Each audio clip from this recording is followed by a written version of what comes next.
কে যদি সুযোগ দেয়া হয় দুনিয়ার সব অমুসলিমদের ১ মিনিট কিছু বলতে, তাহলে আপনি কি বলবেন? আমি তাদের বলবো যে আমাদের জন্মানোর পিছনে অবশ্যই কোনো বড় কারণ বা মহৎ আছে।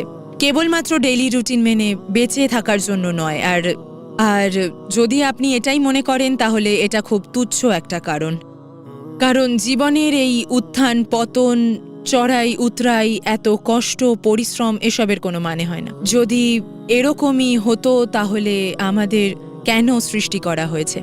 আমি তাদেরকে এই বিষয়ে ভাবতে বলবো, তাদেরকে এটা বিবেচনা করতে বলবো যে ঘটনা বহুল এই জীবন।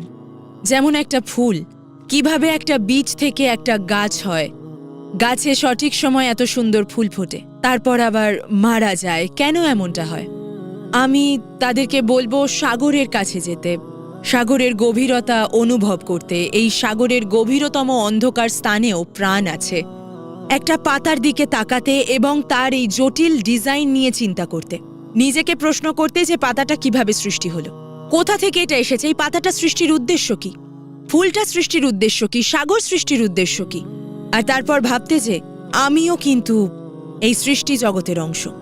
যদি এই পাতাটার একটা উদ্দেশ্য থাকে, ফুলটার একটা উদ্দেশ্য থাকে, তবে আমার উদ্দেশ্য কি? তাদের এটা জিজ্ঞেস করতাম আমি।